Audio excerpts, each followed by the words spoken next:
या टॉयलेट के अंदर थूकने से इंसान के जिस्म के अंदर कोई मोहलिक बीमारी पैदा होती है या कोई इसका नुकसान होता है, साइड इफेक्ट होता है, क्या होता है। लोगों के अंदर ऐसी बहुत सारी बदगुमानियां फैली हुई है जिसकी वजह से लोग जो है गलत फहमी के शिकार हो जाते हैं और अपना खसारा नुकसान करते हैं।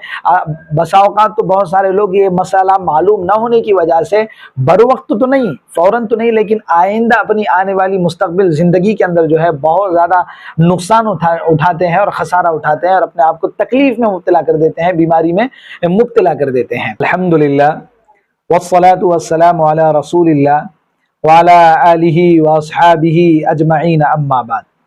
मुअज़्ज़ज़ सामईन किराम, आज जो है एक बहुत ही ख़ास वीडियो के साथ, बल्कि एक बहुत ही अहम मसले के साथ मैं आप हज़रात की खिदमत में हाजिर हुआ हूँ। आज की इस वीडियो के ज़रिए नाज़रीन एक बहुत ही अहम मसला लेकर मैं आप हज़रात की खिदमत में हाजिर हुआ हूँ। आज की इस वीडियो के ज़रिए वो अहम मसला और उसका जवाब, तहकीकी जवाब मैं आप हज़रात की खिदमत में रखने वाला हूँ।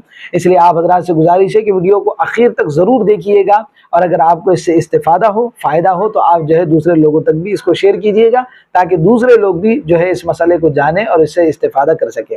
जी हाँ नाज़रीन, देखिए, थूकना जिसको हम कहते हैं थूकना, थूक किसको कहते हैं? इंसान के मुंह के हलके के अंदर जो तरी होती है या जुबान के ऊपर जो तरी होती है, जुबान के नीचे जो तरी होती है उसको कहते हैं थूक। तो इंसान थूकता है, मुंह के अंदर या जुबान के अंदर जो तरी होती है इंसान उसको थूकता है। तो थूकना, इसमें तो कोई हरज नहीं है, लेकिन एक मसला जिसको लेकर मैं आप हज़रात की खिदमत में हाजिर हुआ हूँ कि एक इंसान टॉयलेट के अंदर थूक सकता है या नहीं थूक सकता है। टॉयलेट के अंदर थूकना जायज़ है या नाजायज़ है, हराम है, हलाल है, क्या है? या टॉयलेट के अंदर थूकने से इंसान के जिस्म के अंदर कोई मोहलिक बीमारी पैदा होती है या कोई इसका नुकसान होता है, साइड इफेक्ट होता है, क्या होता है। लोगों के अंदर ऐसी बहुत सारी बदगुमानियां फैली हुई है जिसकी वजह से लोग जो है गलत फहमी के शिकार हो जाते हैं और अपना खसारा नुकसान करते हैं।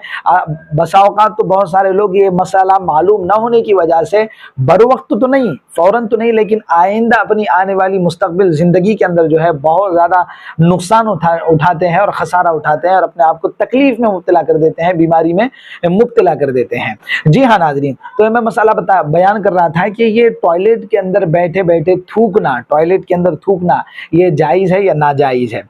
देखिए, सबसे पहले आप जो है इस बात को अच्छी तरह जानिए कि ये मसला बहुत अहम है। ये बातें जो मैं आपको बताने वाला हूँ ये बहुत ही अहम और इम्पोर्टेंट बातें हैं, बहुत ही ज़्यादा अहमियत की हामिल बातें हैं। आप लोगों से गुजारिश है, आप बखौर इसको सुनिएगा, पूरे ध्यान तवज्जो के साथ सुनिएगा और दूसरे लोगों तक, दूसरे हमारे भाइयों तक भी इस वीडियो को और इन बातों को या इस मसले को पहुँचाइएगा। आपके लिए जो है ज़ख़ीरे आखिरत बनेगा। तो सबसे पहले आप ये बात जान लीजिए कि इंसान का अपना जो थूक है, इंसान का हमारा अपना जो थूक है, ये शरई नुक्ते नज़र से, शरई नज़रिए से शरअन जो है ये थूक, इंसान का अपना थूक जो है ये पाक होता है।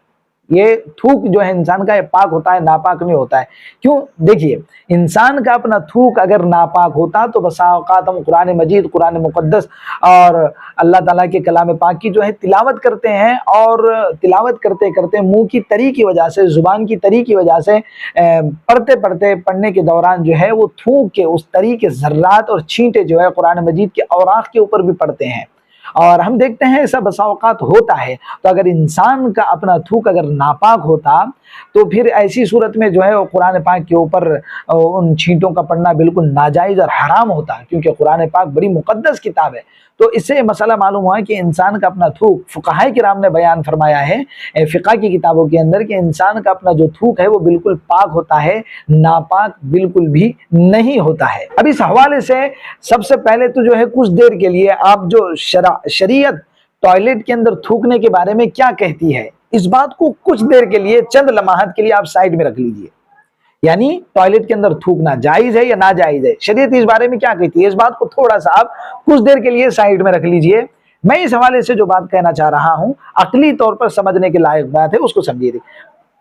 थूक जैसा हमको मालूम हुआ फ़ुक़हा किराम और बाज़ाब्ता तौर पर दारुल उलूम देवबंद के फतवे के अंदर भी ये बात मौजूद है। आप स्क्रीन के ऊपर ये फतवा भी जो है साफ तौर पर देख सकते हैं। दारुल उलूम ने फतवे के अंदर इंसान के थूक के ताल्लुक से क्या लिखा है, यही लिखा है कि इंसान का अपना थूक जो है ये पाक होता है। अब आपको ये बात मालूम हुई है कि इंसान का थूक पाक है। अब कोई सलीम उत्तबा عقل مند، سمجھدار، دانش مند، سلیم الفطرت اور نظیف الفطرت انسان کیا اس بات کو پسند کرے گا؟ چونکہ ٹوائلٹ جہاں پر ہم بیت الخلا کرتے ہیں، ٹوائلٹ کرتے ہیں، قضائے حاجت کرتے ہیں، پاخانہ پیشاب کرتے ہیں، وہ جگہ ظاہر ہے ناپاک ہے۔ تو کیا کوئی سلیم الطبع، سلیم الفطرت انسان اس بات کو پسند کرے گا کہ وہ پاک چیز کو یعنی تھوک کو جو ہے کسی ناپاک جگہ پر رکھے، کسی ناپاک جگہ پر جو ہے اس کو رکھے؟ اس بات کو کوئی یقیناً کوئی سلیم الطبع، سلیم الفطرت، نظیف الفطرت انسان اس بات کو قطعاً پسند نہیں کرے گا۔ کسی عقل مند انسان کا یہ کام اور سمجھدار انسان کا یہ کام ہی نہیں ہو سکتا ہے کہ وہ ٹوائلٹ کے اندر تھوکے۔ یہ بالکل جو ہے غیر انسانی اور غیر اخلاقی حرکت ہے۔ بسا اوقات ہمارے بہت سارے بھائی جو ہے تمباکو کھانے کے عادی ہوتے ہیں، ٹوائلٹ میں بیٹھے بیٹھے تمباکو کھاتے بھی رہتے ہیں اور ٹوائلٹ کی دیواروں کو جو ہے رنگین بھی کرتے رہتے ہیں۔ حالانکہ یہ عادت جو ہے بہت ہی زیادہ بدتمیزی والی اور غیر اخلاقی، غیر انسانی والی حرکت ہے۔ اس سے اجتناب کرنا اور بچنا بہت ہی زیادہ ضروری ہے۔ اب آئیے میں آپ کو بتاتا ہوں شریعت اس بارے میں کیا کہتی ہے، یعنی ٹوائلٹ کے اندر تھوکنا، شریعت اس بارے میں کیا کہتی ہے کہ ٹوائلٹ کے اندر تھوکنا جائز ہے یا ناجائز ہے۔ تو دیکھیے شریعت کے اندر یہ بات جو ہے موجود ہے اور فقہاء کرام نے بات لکھی ہے کہ ٹوائلٹ کے اندر تھوکنا یہ مکروہ ہے، ناجائز اور حرام تو نہیں ہے، کوئی گناہ تو نہیں ہے، لیکن ٹوائلٹ کے اندر تھوکنا یہ بالکل جو ہے مکروہ ہے، یعنی اس عمل کو ناپسندیدہ قرار دیا گیا ہے۔ یعنی ٹوائلٹ کے اندر تھوکنا بالکل ناپسند ہے، یہ انسانوں والی حرکت قطعاً نہیں ہے، لہٰذا اس سے اجتناب کرنا، بچنا بے حد ضروری ہے۔ اب میں ایک اس حوالے سے، اس عنوان سے جو ایک بات میرے ذہن میں آئی ہے آپ لوگوں کی برکت سے، تو وہ میں آپ کو بتا دیتا ہوں۔ یہ جو بات میں بتانے جا رہا ہوں یہ قرآن پاک کی آیات سے یا کسی روایت سے جو ہے اس بات کا کوئی تعلق نہیں ہے، البتہ ہمارے جو اکابرین بزرگان دین گزرے ہیں ان کے تجربات ہے، انہوں نے اپنے تجربات کی روشنی میں بات لکھی ہے کہ جو لوگ واش روم کے اندر یعنی باتھ روم کے اندر اور جس جگہ ہم نہاتے ہیں حمام کے اندر، ٹوائلٹ کے اندر جو لوگ تھوکتے ہیں یا پھر پیشاب کرتے ہیں، واش روم کے اندر جس جگہ ہم نہاتے ہیں وہاں پر جو لوگ پیشاب کرتے ہیں، ایسے لوگوں کو جو ہے بڑھتی عمر کے ساتھ نسیان کی بیماری ہو جاتی ہے۔ نسیان کی بیماری یعنی بھولنے کی بیماری ہو جاتی ہے، وہ بھلکڑ بن جاتے ہیں اور جو ہے تھوڑی تھوڑی دیر میں ہے وہ چیزوں کو یا باتوں کو یا کاموں کو بھول جاتے ہیں۔ تو یہ بہت ہی خطرناک چیز ہے واش روم، یعنی جس کے اندر ہم نہاتے ہیں وہاں پر پیشاب کرنا یا ٹوائلٹ کے اندر تھوکنا جو ہے یہ حرکتیں بالکل ٹھیک نہیں ہے، مناسب نہیں ہے، اس سے بھولنے کی بیماری ہوتی ہے، اس سے اجتناب کرنا بچنا بے حد ضروری ہے۔ تو ناظرین اگر آپ کو جو ہے اس ویڈیو سے فائدہ ہوا ہے تو میں یہی گزارش کروں گا کہ آپ دوسرے لوگوں تک بھی ان باتوں کو پہنچائیے تاکہ وہ لوگ بھی اس سے استفادہ کر سکیں، فائدہ اٹھا سکیں اور آپ کے لیے جو ہے آپ کے نام اعمال میں ثواب لکھا جا سکے۔ انشاءاللہ اگلی ویڈیو میں ملتے ہیں، اجازت دیجیے، السلام علیکم ورحمۃ اللہ وبرکاتہ۔